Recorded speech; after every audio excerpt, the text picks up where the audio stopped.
Everyone, मेरा नाम सादिया है और मैं एक पीसीएमबी स्टूडेंट हूँ। तो तुम सभी के बहुत सारे सवाल आ रहे थे कि हम किस तरीके से अपनी क्लास 11th के पीसीबी, मतलब ये बेसिकली पूरी वीडियो मेडिकल लाइन के लिए है कि अगर तुम्हें आगे जाके नीट देना है या फिर तुम पीसीबी स्टूडेंट हो तो तुम्हें किस तरीके से पढ़ना चाहिए जिससे तुम्हारे मार्क्स अच्छे आ सकते हैं।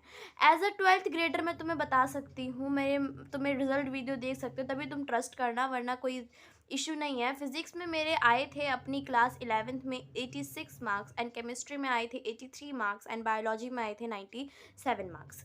तो ये मेरे मार्क्स हैं बायो पीसीबी में, तो मैं तुम्हें गाइड कर रही हूँ जो मैंने क्लास 11th में स्कोर करे थे। अभी तो मैं हूँ क्लास 12th में और मेरे पास मैथ्स भी है एज अ मेन सब्जेक्ट, और ऑल्सो मैं तैयारी कर रही हूँ अपनी 2026 के नीट के एग्ज़ाम के लिए।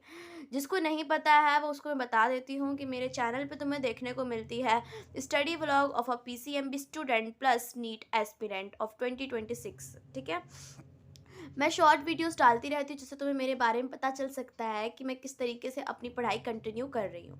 ठीक है, मेरी शॉर्ट वीडियोस देख लिया करो और अगर मेरे चैनल पे अभी नए हो तो सब्सक्राइब ज़रूर कर देना, और अगर ऑलरेडी सब्सक्राइब कर रखा है तो वीडियो को लाइक ज़रूर कर देना। तो without any delay let's give me a road map for your class 11। तो सबसे पहले ना one of the hardest subject मैं देख बताती हूँ कौन सा तुम सबको लगता होगा। मुझे पता है तो सबको सबसे ज़्यादा हार्डेस्ट लगता होगा फिजिक्स। तो फिजिक्स में ना तुम्हारी दो बुक देखने को मिलती है, मेरे पास पार्ट 2 है इसकी, पर मैं पार्ट 1 भी है मेरे पास, पार्ट 2 भी है। तो अभी मैं बताती हूँ तो उसमें क्या क्या करना चाहिए तुम्हें फिजिक्स में। तो फिजिक्स में तुम सभी को फॉलो करना चाहिए, एनसीईआरटी मत पढ़ना फिजिक्स की, मैं तुम्हें बता रही हूँ फिजिक्स की एनसीईआरटी बिल्कुल मत पढ़ना, वरना कॉन्फिडेंस और तुम्हारा मोरल बिल्कुल ही डाउन हो जाएगा। तो फिजिक्स की एनसीईआरटी तो बिल्कुल ही मत पढ़ना। तुम्हें क्वेश्चन प्रैक्टिस करनी है तो तुम जिस बैच में हो या फिर जिस भी ट्यूशन सेंटर पढ़ रहे हो, कहीं भी पढ़ रहे हो, तो वहीं से क्वेश्चन प्रैक्टिस करना। एनसीईआरटी मत पढ़ना। अगर तुम्हें क्वेश्चन प्रैक्टिस ज़्यादा से ज़्यादा करनी है कि अब मैं कहाँ से करूँ, मेरे मटेरियल्स कोचिंग के ख़त्म हो गए, अब मैं क्या क्वेश्चन प्रैक्टिस करूँ, तो मैं तुम्हें बताती हूँ। तुम्हें यहाँ ना अपनी हर बुक में, मतलब तुम्हें एनसीईआरटी के कुछ एग्जाम्पल्स मिलेंगे, ये इंपॉर्टेंट है, पर एनसीईआरटी के कुछ क्वेश्चन ही मैं कहूँगी मत करना। क्लास 11th के एनसीईआरटी के बैक एक्सरसाइज भी इतनी यूज़फुल नहीं है जितनी तुम्हें एग्जाम्पल्स मिल सकता है। ठीक है, तो तुम एग्जाम्पल्स कर लेना और ज़्यादा ज़्यादा, बाकी इसमें कुछ एक्स्ट्रा तुम्हें पढ़ने की नीड है नहीं। और हाँ, अब मैं बताती हूँ तुम्हें केमिस्ट्री के बारे में कि what you have to do chemistry.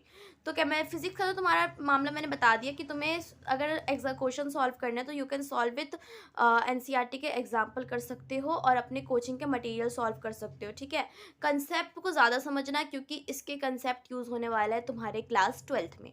और अगर मैं बात करूँ केमिस्ट्री की, तो केमिस्ट्री में तुम्हारे पास तीन पार्ट होती है, फिजिकल केमिस्ट्री, ऑर्गेनिक, इनऑर्गेनिक, दो बुक होती है, उसी में 3 पार्ट चलते हैं। फिजिकल केमिस्ट्री का पोर्शन इन क्लास 11 कुछ ज़्यादा है, तो फिजिकल केमिस्ट्री में मैं खुद थोड़ी सी वीक थी, पर मेरे को अब पता चला कि क्या इसकी स्ट्रैटेजी सही हो सकती है। तुम फिजिकल केमिस्ट्री में क्या कर सकते हो, तो फिजिकल केमिस्ट्री में ना प्रोकास्टिनेट तो बिल्कुल ही मत करना। ठीक है, मतलब एनसीईआरटी के क्वेश्चन जो है ना साथ के साथ सॉल्व करते चलना फिजिकल केमिस्ट्री के। केमिस्ट्री में you can follow NCERT blindly. ठीक है, फिजिकल केमिस्ट्री में तुम एनसीईआरटी के क्वेश्चंस में कैलकुलेशन कुछ ज़्यादा टिपिकल सी है, so you can follow the NCERT examples और अपने क्लास के क्वेश्चंस। ठीक है, और ज़्यादा से ज़्यादा जो इंपॉर्टेंट क्वेश्चन हो एनसीईआरटी के बैक के फिजिकल केमिस्ट्री के वो कर देना। और याद रखना इसके जो फिजिकल एनसीईआरटी के जो कॉन्सेप्ट हैं हमारे रिडॉक्स के हो गए, जो चैप्टर आएंगे तुम्हारे some basic concept of chemistry is one of the most important chapter for your NEET and also for your class 12th। ठीक है, अब मैं अगर इनऑर्गेनिक के लिए बताऊं तो इनऑर्गेनिक के लिए तुम सिर्फ फॉलो करना एनसीईआरटी को, सिर्फ एनसीईआरटी फॉलो करना इनऑर्गेनिक की। जैसे ये वाला चैप्टर तुम्हारा केमिकल बॉन्डिंग, इसकी सिर्फ तुम्हें एनसीईआरटी ही पढ़नी है। ठीक है, और कुछ नहीं। और ऑर्गेनिक के लिए भी तुम्हें एनसीईआरटी ही पढ़नी है, एनसीईआरटी के एग्जाम्पल्स करना, दैट्स ऑल। ठीक है, अब मैं तुम सभी को बताती हूँ बायोलॉजी के बारे में। अगर मैं तुम सबको गाइड करूँ फॉर बायोलॉजी, तो बायोलॉजी में तुम सबको बोलूँगी कि तुमसे बायो में कुछ भी मत पढ़ो सिर्फ एनसीईआरटी के अलावा।